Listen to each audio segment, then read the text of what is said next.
Halo, selamat pagi kalau pemirsa pada Segala Podcast kali ini. Kami dari Prodi Kedokteran Okupasi akan membahas mengenai vaksinasi bagi pekerja dengan tema sifat kasar, yaitu sosialisasi vaksinasi untuk pekerja kesehatan aktif. Saat ini sebelah saya ada seorang narasumber, yaitu Dr. Astri Mulyanti Monik, spesialis okupasi yang berpengalaman terkait vaksinasi bagi pekerja di tempat kerja dan juga sekaligus praktisi yang akan berbagi ilmu dan pengalaman beliau dalam melakukan vaksinasi pada pekerja. Selamat pagi Dr. Moni. Bagaimana kabar Dokter? Baik Dokter, pada podcast yang kedua ini kan kita akan membahas mengenai tentunya vaksinasi untuk pekerja Dokter. Terima kasih. Jadi sebenarnya vaksinasi itu penting ya buat semuanya, bahkan ditanamkan sejak dari bayi lahir. Nah, kita juga harus ada beberapa komunitas, adalah komunitas pekerja. Nah, komunitas pekerja itu sendiri kita harus memahami gitu. Kenapa penting ya, pasti penting itu. Nah, yang pasti kita harus tahu adalah konsep sakitnya dulu kan ya.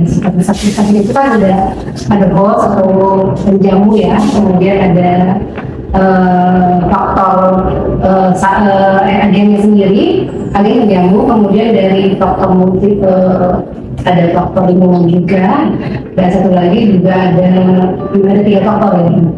Apabila salah satu faktor tersebut terganggu, otomatis akan terjadi sakit atau keluhan sakit. Keluhan sakit tersendiri itu ada juga ya, sakit menular, penyakit menular dan tidak menular. Kalau kita berbicara tentang pekerja tadi, kita kan harus memahami pekerja itu siapa, audiens kita itu siapa. Audiens kita saat ini adalah pekerja. Nah, yang perlu dilakukan, yang perlu dipahami oleh suatu perusahaan maupun instansi adalah mengenali pekerjaan itu siapa sih gitu. Tadi kalau kita bicara tentang konsep vaksin, ada pekerja, ada vaksin, yang kita ketahui adalah siapa dulu pekerjanya. Baru kita bisa merekomendasikan vaksin apa gitu. Jadi pertama instansi harus tahu dulu pekerjanya siapa, pekerjanya apa, karena pekerja kan banyak macam variasinya biasanya. Ada pekerja misalnya di kesehatan, dibilang pekerja health workers, kemudian pekerja pabrik, pekerja perkantoran, itu berbagai banyak gitu. Jadi harus tahu dulu ini pekerjaan yang dimaksud yang mana. Misalnya tadi kita ngomong tentang pekerja tersendiri. Nah, kita harus mengklasifikasikan di pekerja apa. Misalnya saya berikan contoh di rumah sakit pun atau di vaskes sendiri itu pekerjaannya banyak kan, tapi bukan hanya tenaga medis atau tenaga kesehatan, tapi itu ada tenaga medis, ada tenaga kesehatan, ada pekerja administrasi, ada pekerja ahli daya, ada peserta didik. Nah, itu kita harus membagi ya, mengkategorikan gitu ketindakan. Nah, misalnya kita ngomong di rumah sakit itu kita harus melihat bahwa membagi berdasarkan dari hazard ya, pajanannya. Kita bisa ceritakan bahwa di rumah sakit ada pekerja yang terpapar dengan cairan tubuh dan patogen, kemudian pekerja yang terpapar dengan airborne atau droplet patogen, terpapar dengan ini ya, udara ya, kemudian pekerja yang terpapar dengan bahan kimia, kemudian pekerja penjamu makanan atau penjaga makanan ya, yang memang dia menghandle atau food handler ya. Kemudian yang kelima adalah pekerja yang terpapar dengan sanitary workers, administrasi, atau lagi yang terpapar dengan gising. Kalau kita lihat dari basicnya adalah occupational atau pajanan itu. Nah, kita kalau di perkantoran apa berarti paling banyak? Sanitary workers. Nah, nanti baru kita lihat nih sanitary workers sebaiknya dapat vaksin apa? Bahan patogen, pekerja yang bahan patogen dapat apa? Kemudian yang itu dapat. Jadi rekomendasinya vaksin apa? Jadi mengenali dulu. Jangan tiba-tiba lagi booming vaksin ini gitu. Semua harus divaksin ya. Kan perusahaan itu punya atau instansi punya keterbatasan. Nggak semuanya, dari semuanya pun nggak semua harus divaksin gitu ya. Mungkin kecuali uangnya banyak atau memang ada alokasi dari semua itu mungkin bisa. Tapi kalau bisa ada pasti nggak mungkin ya semuanya mampu. Jadi harus ada prioritas mana yang diberikan. Itu penting sekali. Karena salah satunya adalah tadi kalau kita menarik ke konsep sakit tadi ada segala macam itu harus mengeliminasi kan penyebabnya kan. Itu salah adalah pengendalian dari preventif. Nah, vaksinasi ini merupakan bagian dari promosi dan preventif ya. Promosinya dulu preventif sebelum sakit ya. Oke, manfaatnya yang kita sambungkan dengan salah satunya pasti ini kan intinya adalah dengan memberikan suatu vaksinasi, ujung-ujungnya ini pekerjaannya bekerja secara produktif. Pasti itu kan outcome terakhir adalah produktivitas pekerjaan, sehingga salah satunya adalah dengan pemberian vaksinasi yaitu sebelum sakit. Dari situ mungkin banyak manfaat ya. Mungkin gini, saya cerita sedikit dari kita lihat dari artinya dari perjalanan yang kerja yang sudah divaksin. Saya cerita dalam hal ini di kesehatan ya, karena kita memang bekerja di fasilitas kesehatan. Saya cerita pengalaman dari tenaga kesehatan ketika ada program vaksinasi. Program vaksinasi yang dilakukan di rumah sakit kami itu salah satunya adalah vaksin influenza. Memang ini belum menjadi vaksinasi program pemerintah, tapi sudah menjadikan program bagi kami karena memang salah satu syarat akreditasi. Ya. Nah, ini pekerjaan harus diberikan vaksinasi influenza. Pada awalnya mereka banyak yang menolak, memang ngapain sudah nggak penting banget. Tapi ya mau nggak mau mandatory karena ini suatu keharusan dari program akreditasi. Akhirnya kita melakukan vaksinasi kepada pekerja tersebut. Tahun kedua seperti itu lagi, kita nggak semua yang divaksin, tapi memang kita prioritaskan dan memang kita berdasarkan tadi kategori tersebut yang airborne rocket ya. Tahun kedua divaksinasi. Tahun ketiga ketika programnya belum berjalan, mereka banyak bertanya, kapan programnya vaksin kapan sih gitu kan? Kenapa? Karena saya ngerasa loh setelah setahun divaksin, tahun berikutnya saya jadi nggak gampang sakit, nggak gampang flu, yang alergi jadi berkurang, jadi mereka mencari. Nah, ini ini kami sudah tahun kelima ya, kami sudah vaksinasi influenza, mereka banyak bertanya, ketika program ini belum berjalan, jadi dan kami minta survei ternyata banyak yang merasakan manfaat dari vaksin influenza itu sendiri. Nah, itu otomatis buat tadi masalah angka sakit kurang, kemudian produktivitasnya meningkat. Satu lagi menurunkan resiko tertularnya penyakit dari pekerja atau tenaga medis ke pasiennya, seperti itu. Jadi otomatis setelah itu angka severity level pasiennya juga untuk terjadinya parahan menurun gitu, kematian dan sebagainya pasti ujung-ujungnya ada penurunan resiko menjadi lebih parah sakitnya ke pasien itu sendiri. Jadi benar manfaatnya udah banyak ya sebenarnya dokter ya yang dirasakan oleh pekerja. Untuk mengenai kebijakan nih dokter ya, kan kebijakan dari pemerintah ini vaksin seperti apa gitu, bisa dijelaskan nggak dokter dari pemerintah itu sendiri? Bisa dibilang kita pemerintah kita masyarakat dan pemerintah kita melek ketika terjadi vaksinasi COVID ya.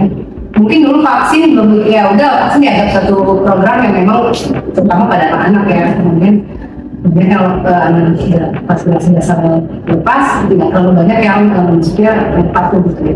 Kalaupun nanti di rumah sakit ada ya itu sekedar kayak tadi ya keharusan kayak gitu.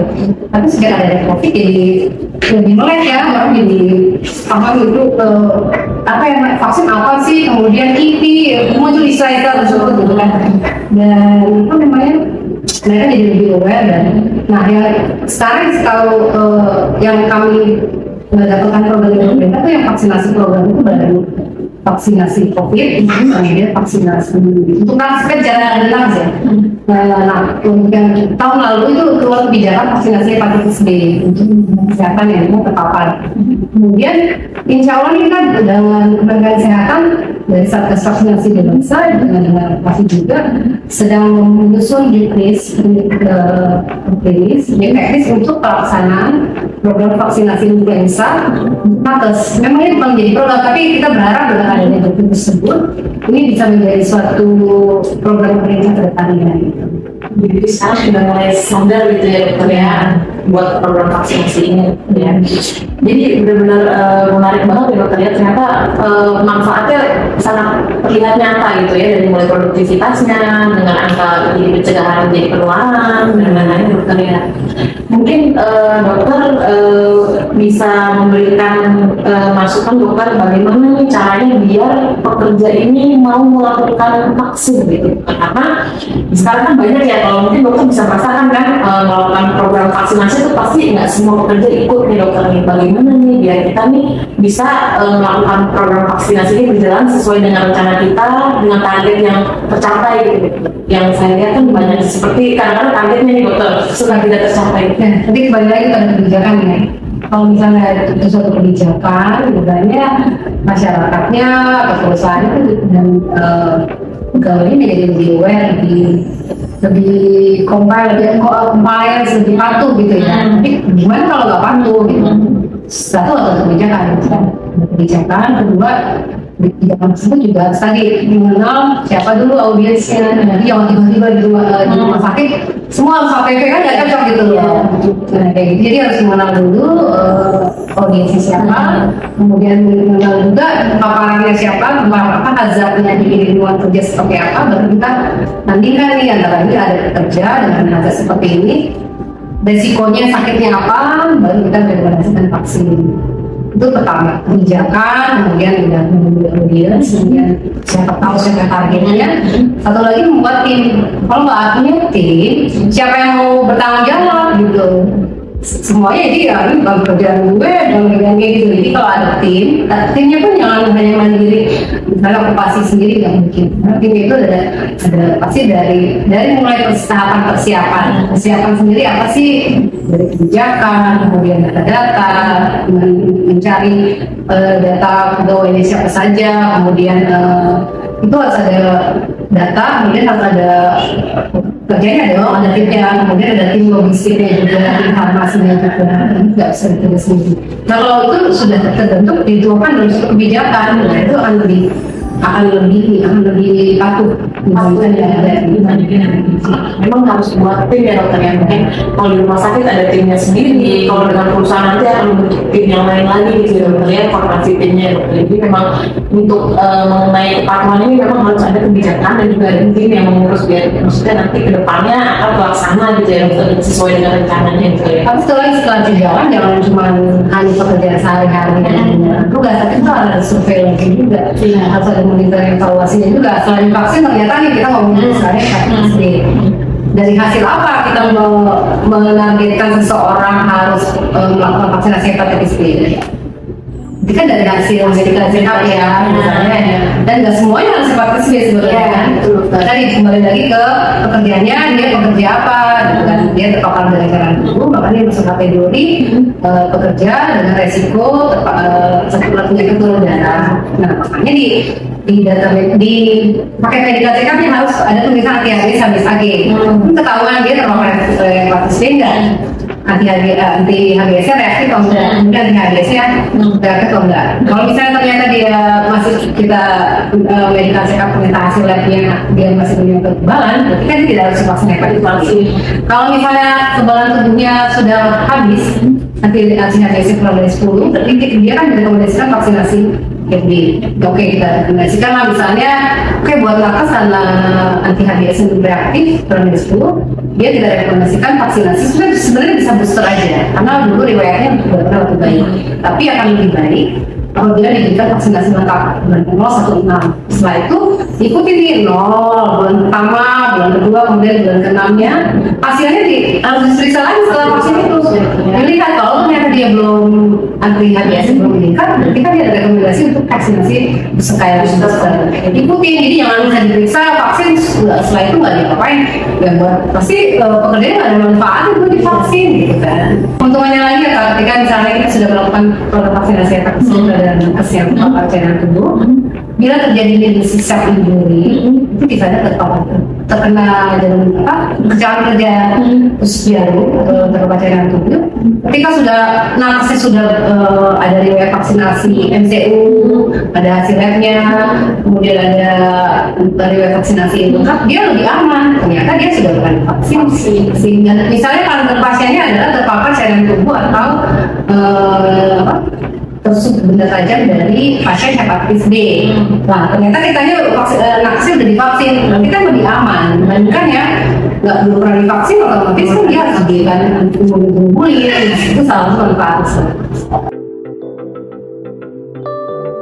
Ini kan kalau kita umpamakan di Faskes tadi, bukan berarti semuanya tenaga kesehatan, bukan berarti semuanya medis, pasti ada dari pekerja ini ya, pekerja administrasinya, sebenarnya nah, mereka bukan tidak masuk dalam prioritas vaksin, itu kalau kami membaginya dalam prioritas 1, 2, 3. Misalnya kalau prioritas 1 adalah yang memang berbasis vaksinasi hepatitis B misalnya. Yang diutamakan adalah yang nakes yang memang hazardnya atau berpapakan dengan baik potensial dengan patogen gitu. Kelompoknya apa aja sih? Dokter, perawat, petugas laboratorium yang kontak langsung dengan daerah, itu masuk prioritas 1. Sehingga pakai MCU-nya ada seperti itu. Prioritas kedua itu yang di resiko tinggi mungkin. Yang kedua mungkin ya tenaga kesehatan yang mungkin ada dokter perawat juga, tapi yang memang pekerjaannya bukan di area yang beresiko tinggi seperti yang pertama. Yang ketiga mungkin baru levelnya turun lagi, mungkin ya pekerjaan administrasi dan lain sebagainya. Tapi kan sudah mereka tidak kontak dengan cairan tubuh itu, sehingga menurut mereka nggak diprioritaskan. Tapi kalau kita berbicara tentang influenza, beda lagi tuh. Skala prioritas 1 berubah lagi, yang tadinya hazardnya adalah dari potensial cairan tubuh, ini berubah lagi hazardnya untuk yang terpapar airborne droplet patogen. Sehingga areanya nakesnya dokter perawat yang memang lingkungan kerjanya adalah terkait dengan airborne droplet, misalnya ruang isolasi, ruang darurat, ruang intensif kayak gitu. Nah, mereka yang sedentary workers bukan berarti tidak masuk dalam target, mereka masuk, tapi tidak target prioritas 3. Jadi memang kalau jumlah vaksinnya banyak, yang mereka bisa divaksin.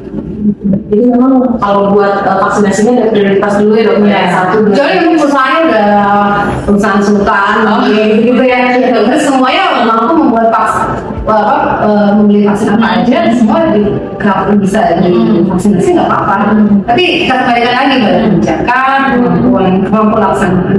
Oke, diharapkan ya dari podcast ini informasinya bermanfaat untuk para pemirsa. Sampai jumpa di episode selanjutnya.